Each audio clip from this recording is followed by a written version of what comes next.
نبی کریم صلی اللہ علیہ وسلم نے جب دنیا میں تشریف لائے اور آپ نے 40 سال کی عمر میں جب اعلان نبوت کیا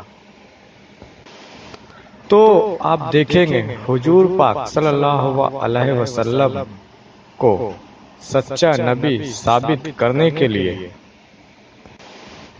بہت ساری چیزوں کو اللہ تعالیٰ نے ظاہر فرمایا۔ سب سے پہلے تو حضور صلی اللہ علیہ وسلم کا کردار، اس کے بعد پھر آپ کی تعلیم،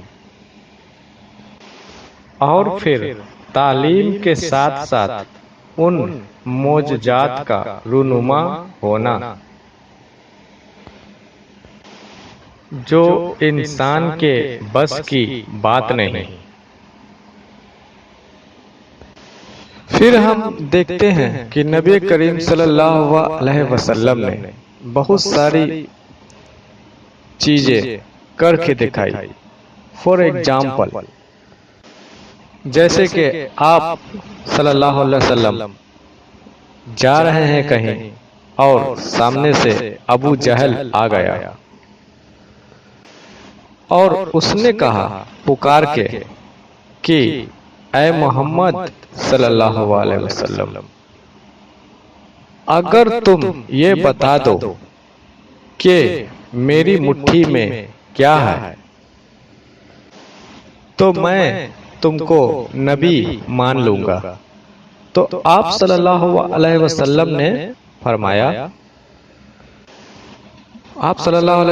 فرمایا کہ یہ بہتر نہیں ہے کہ جو کچھ تیری مٹھی میں ہے وہ بتائے کہ میں کون ہوں۔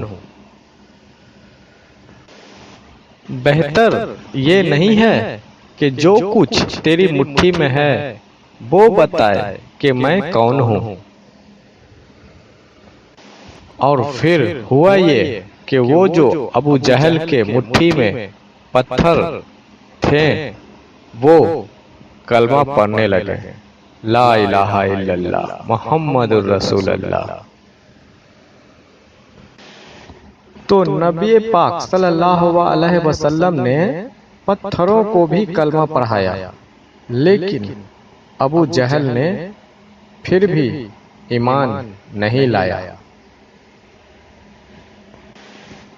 نبی کریم صلی اللہ علیہ وسلم نے چاند کے 2 ٹکڑے کر دیے، لیکن وہ کافر پھر بھی کافر ہی رہے۔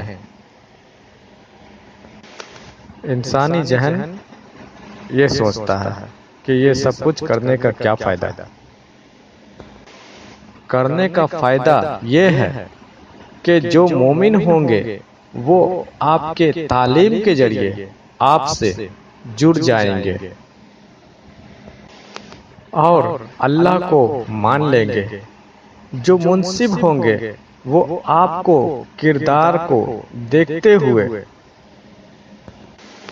وہ آپ کے کردار کو دیکھ کر آپ کو تسلیم کر لیں گے، اور جو اجلی جہنمی ہوں گے ان کے لیے یہ معجزات، یہ کرامات، یہ کرشمے یہ دکھائی جائے گی حجت پوری کرنے کے لیے، تاکہ دنیا میں کوئی طبقہ دعوت سے رہ نہ جائے۔ مطلب یہ کہ کوئی طبقہ اس حق سے محروم رہ نہ جائے۔ اللہ تعالیٰ کو حجت قائم کرنی ہوتی ہے، اور خاص طور سے یہ جو معجزات ہوتے ہیں، یہ کرامات ہوتے ہیں، یہ تمام تر صرف حجت کے لیے ہی ہوتی ہے، ان کے لیے جنہیں ایمان لانا ہی نہیں، جنہیں گمراہی میں ہی رہنا ہے۔ اور جو اجلی مومن ہیں ان کو کسی معجزے، کسی کرامت کی حاجت نہیں ہوتی۔ क्यों नहीं होती? क्योंकि वो जो तालीम लेके आती है अल्लाह की हस्ती, वो तालीम उनके दिल को एक निशानी बना देती है। मोमिनों के तो सीनों में मोजजा रूनुमा होता है। समझे? मोमिनों के तो सीनों में मोजजा रूनुमा होता है। वो दिल जो कई सालों से, 30 सालों से, 40 सालों से मुर्दा पड़ा हुआ था, और फिर सरकार गौहर शाही की जो नजरें पड़ी हैं, और वो नजरें पड़ते ही वो मुर्दे दिल ने अल्लाहू कहना शुरू कर दिया। अल्लाहू कहना शुरू कर दिया उस मुर्दे दिल ने भी, और अब वो रुकता नहीं है। अल्लाहू के जिक्र से जो जारी हो गया तो अब वो रुकता नहीं है। ये कैसा मौजजा है, ये कैसी करामत है, ये कैसा मौजजा है, ये कैसा करिश्मा है। ये वो करामत, वो मौजजा, वो करिश्मा है कि जिससे आपकी आखिरत संवर जाती है। चांद के 2 टुकड़े किए वो हुज्जत थी, उससे किसी को कोई फायदा नहीं हुआ। मूसा अलैहिस्सलाम का आसा सांप बन गया था, उससे किसी को कोई फायदा नहीं हुआ। लेकिन ये जो निशानियां हैं अल्लाह की, ये वो निशानियां हैं कि जब तालीम इमाम मेहंदी की तेरे सीने में दाखिल होगी तो तेरे दिल को भी हजरे अस्वद जैसी निशानी बना देगा। तेरे दिल को भी चांद और सूरज जैसी निशानी बना देगा।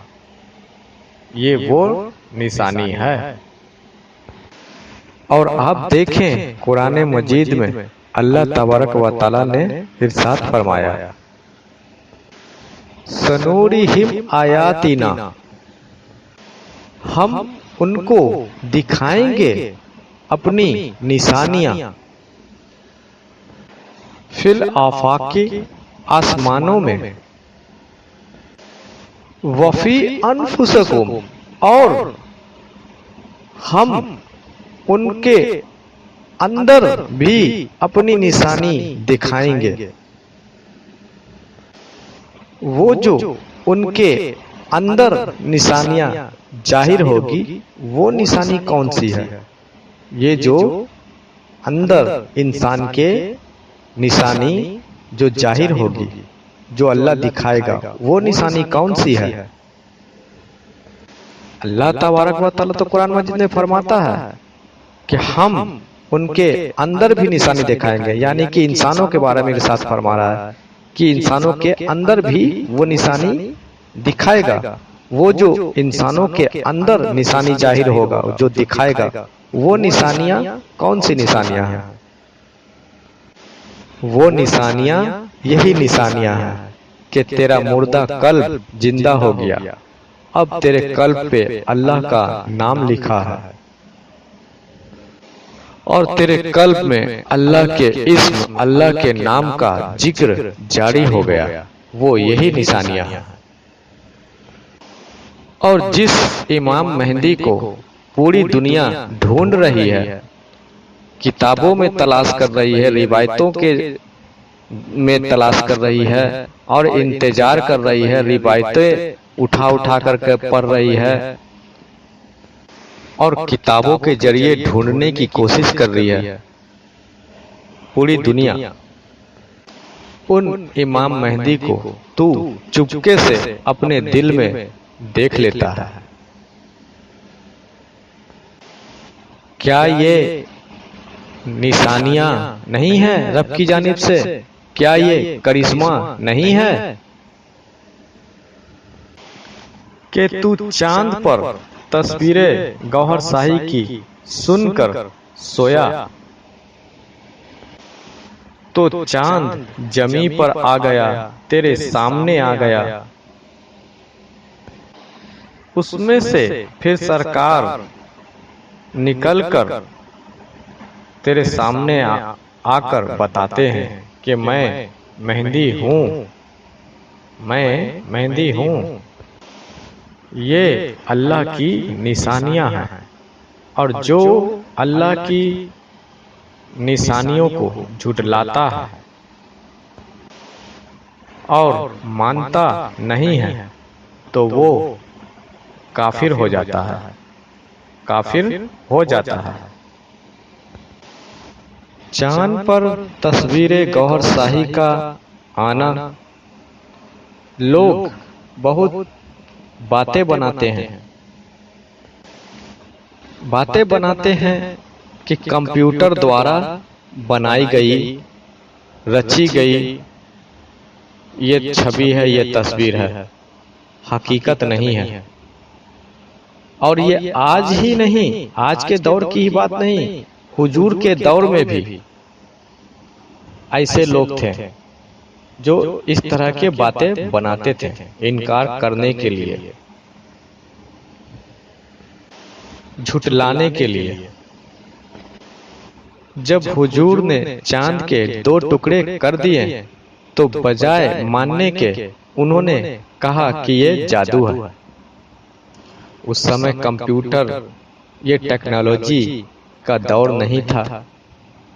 इस वजह से उस दौर में जो लोग थे तो जादू टोना पे ज्यादा विश्वास रखते थे, जादू टोना का दौर था, तो उन्होंने जादू टोने का नाम दे दिया कि ये जादू है।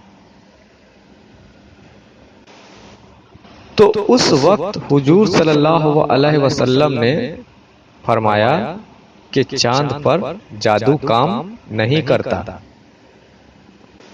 और आज के कुछ जाहिल गुमराह लोग ऐसे हैं जो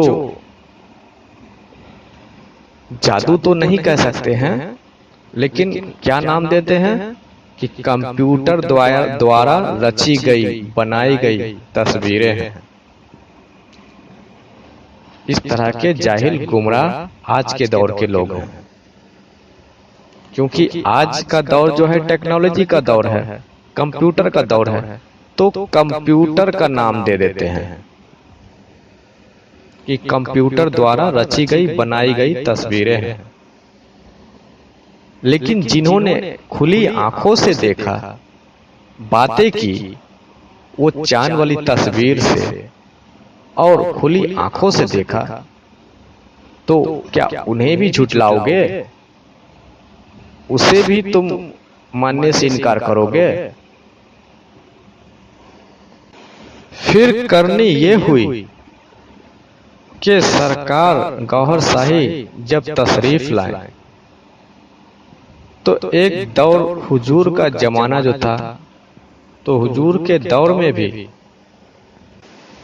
अल्लाह तबारक व ताला ने चांद को निशानी बनाया।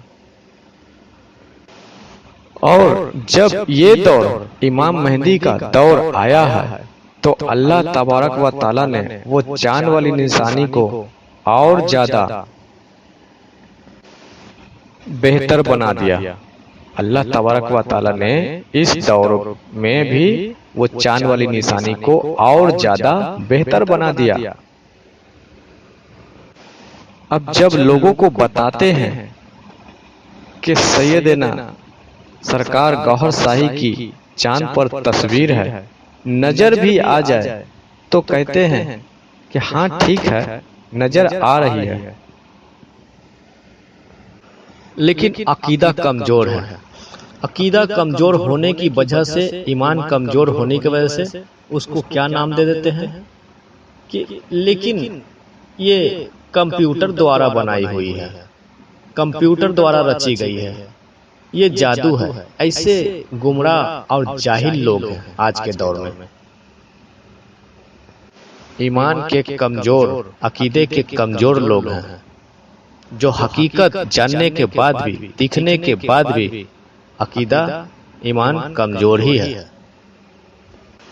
پھر جب کہتے ہیں انہیں کہ حضور پاک کا فرمان ہے کہ چاند پر جادو کا اثر نہیں ہوتا، تو خاموش ہو جاتے ہیں، بولتی بند ہو جاتی ہے ایسے لوگوں کی، لیکن مانتے نہیں ہیں، پھر بھی مانتے نہیں ہیں، اپناتے نہیں ہیں، پھر بھی دودالتے رہتے ہیں۔ یہ وہ مورخ اور گمراہ لوگ ہیں، کافر لوگ ہیں۔ بہت سارے متعدد حدیثوں میں آیا کہ حضور پاک صلی اللہ علیہ وسلم نے ارشاد فرمایا کہ جب بھی نیا چاند دیکھو تو دعا کیا کرو، دعا کیا کرو۔ اب بھائی چاند کو دیکھ کر دعا کیوں کریں؟ وہ دعا تو ایسے بھی کر لیں، ایسے بھی کر سکتے ہیں۔ اور کچھ حدیثوں میں تو یہ بھی آیا کہ اے چاند میرے ایمان کی حفاظت کرنا، اس طرح سے دعا کرنے کا آیا۔ کیا چاند کوئی ولی اللہ ہے؟ کیا چاند کوئی نبی ہے؟ کیا چاند کوئی مرسل ہے جو چاند کو کہا جا رہا ہے کہ اے چاند میرے ایمان کی حفاظت کرنا؟ چاند تو ایک سیارہ ہے، لیکن حضور نے چاند کو ہی کیوں کہا؟ چاند سے دعا کرنے کو ہی کیوں کہا؟ چاند کی طرف دیکھ کر دعا کرنے کو کیوں کہا؟ ہم تو زمین پر رہتے ہیں، ہم زمین کو ہی کہہ دیتے ہیں کہ اے زمین میرے ایمان کی حفاظت کر، لیکن چاند کو ہی دیکھ کر کیوں کہتے ہیں؟ کیوں حکم آیا؟ یا پھر ہم یہ کہہ دیتے کہ سورج کو کہہ دیتے کہ اے سورج میرے ایمان کی حفاظت کر، یا پھر یہ کہہ دیتے کہ اے مریخ ہمارے ایمان کی حفاظت کر، لیکن نہیں کہا۔ لیکن یہ چاند بھی تو ایک سیارہ ہی ہے، لیکن چاند کو ہی دیکھ کر دعا کرنے کی کیوں کہی گئی؟ تو یہ چاند حفاظت کیسے کرے گا؟